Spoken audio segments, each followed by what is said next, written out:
Hey everybody, it's Sean. Today we're going to be talking about RC drift competitions and what you need to know before you sign up for your first event. Maybe you're just getting into drift, or maybe you've been doing it for years but you still haven't competed and you want to know how it works. Today we're going to talk about that. Make sure you hit the subscribe button and let's hop right into this kind of comprehensive video I got about all the stuff I've learned over the last year of being into RC drift and competing in RC drift at my local track here in Southern California called Super G. It's an awesome place and they've done a really good job of setting the scale and the level that people should be at for their competition. Let's hop right into going over all this stuff. So most RC drift competitions should work pretty much the same. Some will be different, but if you're going to be competing in a series that kind of works its way up for a championship, and at least in the US, you're going to be going by some of the similar rules as a lot of the other tracks. Hopefully this all translates to your track and what the people around you locally are doing. That way you'll have a better idea. So depending on what track you're running at, where your event that you might be competing at will be, you're gonna wanna just find their information and figure out when everything starts. For us, usually the doors open at noon, so we show up at noon, we get our pits, and we know that the first qualifying round won't start until around 5 o'clock. And there's a tech time for getting our cars checked. In between that, around 3:30 to 4 is when we do the tech check. So you got to be ready for these little steps throughout the day. Your track will do a really good job, I'm sure, of announcing and keeping everybody informed with what they need to be ready for. So the first thing you're gonna do when you get to the track is pay your competition fee. That's the first thing you'll do when you walk in the door. At our track, they give us a set of spec tires that are brand new for the night. That way they can know everybody is on the same tire. It's an equal playing field, and that if you came from a different track, you're gonna be running the tire that's made for and that everybody else is running on our surface. When you show up and pay, that's when you'll get those spec tires if they give out spec tires. Not every track does, and doesn't mean it's good or bad, it's just what it is. So be prepared for that and be ready to get those. So go find your pit spot, get your stuff all laid out, get set up, get your batteries on chargers. That's an important thing. You want to make sure you do that first, get that going. If you don't have them charged already, when you get there, go charge them, find a spot to set that up and get that running, because you don't want to be left out in the cold without a battery, because they will leave you. This will also be the first time you get to see the competition clipping points. The track usually will lay them out the morning of or the night before, so nobody really knows what all the actual points that you're going to be wanting to drive and the lines that will be laid out on your track. So make sure you start paying attention to that. Start watching other people that might be practicing, right? You know, the first few hours when you're there, it's all practice. It's just practice time. So watch other people, watch the guys that are more experienced. If it is your first time, watch how they're doing it, and then just try to flow with them and find out what the rhythm is, because that's going to kind of give you a great baseline to practice from if you can just watch and see what's going on. So start with that while you're getting your stuff set up, while your batteries are charging. Watch some laps, just relax, get comfortable and hang out. Start getting to know people. If you don't know that many of guys there, start chatting with people. Everybody's not friendly. You're going to have a better time if you make friends. So why not? It doesn't hurt. Once your batteries are done, all your stuff's ready to go, and your pit's all squared away, you're gonna want to start getting some practice laps in. So go hit the track if you're allowed to. Sometimes if there's a lot of people competing, they will break up how many people are allowed to be on the track at once. So make sure you pay attention to that. If you're at a smaller track, you probably won't have a problem. Go and just start getting some practice, start getting the nerves out. They'll come back, but start getting some of them out now. Just start getting a flow in. Don't focus on banging doors or hitting perfect lines. Just get your flow, get your car feeling good. If you need to make any tweaks, now's the time to do it. Sometimes even you can ask around, see what other people are doing, and you might get some ideas to try new stuff with your car. So start practicing, have some fun. Don't take it too serious, not your first one, just have some fun. You really don't need to have a lot of stuff with you at the track when you're competing. You should really have your car sorted and figured out the week prior if you can. You shouldn't be doing your testing and tuning at the track the day of the event. That's what I try to avoid, because if I end up doing that, I'm going to be chasing something into qualifying, not know how it worked, and probably just have some natural jitters and nerves from the qualifying in general. So I won't even know if the changes I made helped or not. So I try to do my tuning the weeks prior to the event and then leave my car the same as it's been from at least the last time I was at the track when I get to the new track. Other than just cleaning stuff up, blowing off the dust and making stuff look nice, There's not a lot of changes I make the day of the event. That being said, just you don't need too much stuff. So you're gonna want your normal stuff there, your batteries, your battery charger, your radio, your car, and a pit bag. Make sure you bring water with you, some snacks if you want. Sometimes these events go a little bit long and you're gonna be there for the day, so bring some snacks, try to enjoy your time, hang out, it's a fun time. Okay, so once practice starts to wrap up, that'll be a few hours later, they will start announcing a tech time. What a tech is when they take your car and they put it on a scale, they weigh it, make sure it's above the 1,300 gram limit. At least our track is a 1,300 gram limit. You're gonna wanna check with your local track event organizer. I'm sure they'll have rules. Check with them, see what they are, and make sure your car is prepped for that before you get there. Again, that goes into just making sure your stuff's tuned and dialed in before you get to the track, because if you don't, you might be at the track and you're gonna have a problem at tech that you don't even have the stuff to fix because you didn't know it was something you might need to fix. So find those rules out, ask before. If you're at the track the week before, 2 weeks before, and you're thinking about competing, go take your car up to the counter and ask the guys, hey, I might wanna compete. Can you look at my car? Is there anything that might worry if for tech, anything like that? That way you don't have to worry about that side of the equation. You can just focus on the driving and trying to get better, and know that when you get there, you're not gonna have to stress about that. So tech is gonna come up, make sure you're prepped for that.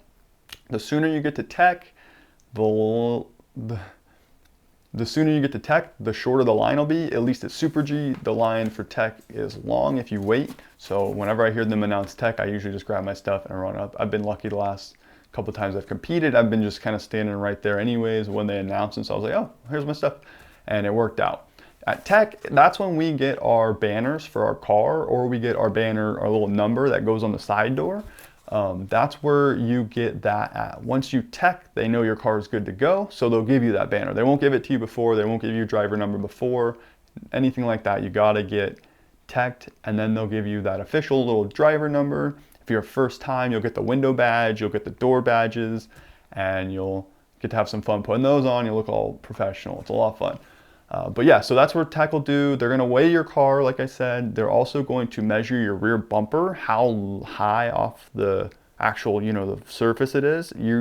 I've seen guys get dinged for this before, where their bumpers are not low enough and they're too high, and they gotta go make some little contraption to fix it and make it legal in a sense and hit the right length. So they may bring a little measuring tape out. They got a little ruler they measure it with. So think about that step before you go, so you don't have to worry about it, because that would be a bummer to show up, pay your fees, and then not be able to even compete because you don't have the right stuff on your car. So make sure that's all good to go. That's where tech will solve all that and tell you if you are good or not. So after tech, you're gonna get ready for qualifying. Qualifying is where things get serious. So make sure your car's ready after tech, make sure your stuff's dialed in, your radio, your car's there, batteries in it, off, and you're ready to go when it's your time to qualify, because you don't want to be missing that. It can get a little hectic too with stuff moving around, so just be prepared for that. So before qualifying, you'll actually have a driver's meeting most likely. That meeting, they will go over the rules of the competition and what the judges will be looking for when they're judging. So they're going to explain starting positions, they're going to explain lead positions, they're going to explain angles, they're going to explain all the tape and stuff they have laid around the track showing where you're supposed to hit and all that stuff. They're going to explain it exactly how they expect to see it. Also, they're going to explain how they expect the follow and chase, the chase runs to go, and how they want to see chases actually work together. Last year, a lot of the chasing was one guy'd have a lot of angle, the other guy's nose would be right on the front of it. They're kind of moving away from that to where they want to see matching angle the whole way through the turn. So rather than just being really close and having proximity with just the front end and calling it, really close door, right indoors, they actually want to see sideways, touch, as parallel as you can get when you're going across. And they're going to be measuring a lot of that. A lot of the scores off of that this year here at Super G. So if you plan on coming to compete at Super G, make sure you're working on those types of things. If you guys have questions, I'll go into deeper stuff. If you ask me, I can ask the guys at Super G. I can even try to get them, film them, explaining some of it if you need to know some of it. So let me know, but just that's where they're going to explain all the little details of how the whole night's going to go and how the judging is going to go. They're going to explain challenges, whether or not they're going to let people challenge stuff or not, and how all of that works. Right after that, they're going to give a little bit of a break, a little intermission probably, for everybody to get set, and they're going to ask the first group of cars to come out onto the track. Depending on how many people are at that event that day, they will likely do run groups. At Super G, they do run groups. They do 15 in each group, I believe. So for qualifying, for the first 15 will put their cars on the track. They actually on the little side pit area where they're out of the way, but can line up and pull right onto the track. And you'll line up from whenever your qualifying is 1, 2, 3, 4. We'll just line up in that long corral.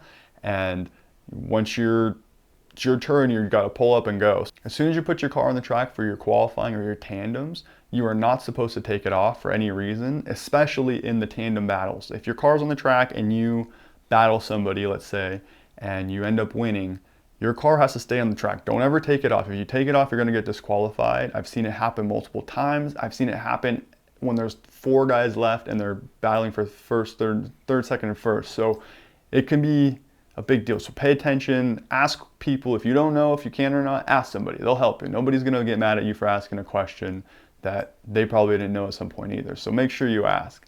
But that gets us kind of into qualifying and how that goes. So after you line up on the track and everybody's in their positions, they're going to start from the first position to the last position for that first group, and then they'll go into the second group. And if you have less guys, then maybe it's less groups, or maybe there's smaller groups, but just as many groups, and they make 4 run groups with 10 guys each. That would be nice too, however they do it to break it up and make it flow.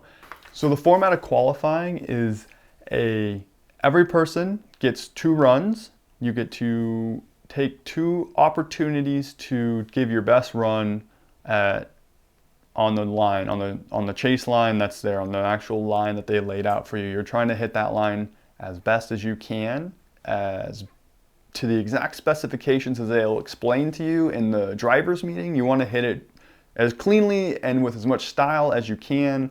And there's a few rules that you need to know for that. So for one, the first rule is you don't want to touch a wall. If you hit anything, contact means you zero. So it gets a little bit nerve-wracking when you're up there, and you might feel good, you might feel like you got a good flow, but all it takes is one little overslide and you just barely nicking a wall, not even a point where it moves your car. If you touch anything, you're done for that one. So let's say you go into your first one, you might want to go into your first one a little bit more conservative and stay a little farther off the walls. That's what I've been doing lately, just so I can not kind of hurt myself in the end and double zero if something goes wrong. So I start a little slow, just try to get a clean run in, try to make it look good, try to be smooth and flow, hit all the points.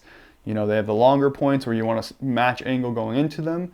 If you see a long bar, that's kind of like a wrapped around bar, that's one solid like a piece, you're going to want to hit that at the angle, match the tape angle going into it. You're going to want to keep that same angle and match the angle of the tape coming out of it as well. So that's how that one would work. If you see boxes or X's, a lot of times those are clipping points, and they're not always necessary to hit. It depends. Sometimes they're just guidance for where they want to see cars flow to during the tandems. That way the person that's following can actually have enough room to get in there and get on their door and actually, match angle with them. So there's a few different reasons for those, and they'll explain them all. Sometimes you're actually supposed to go straight over them and touch them with the front or rear. So you got to just pay attention to what they tell you in the driver's meeting. Again, ask questions. Everybody will help you out. The older guys will explain it to you, and it'll be a lot of fun.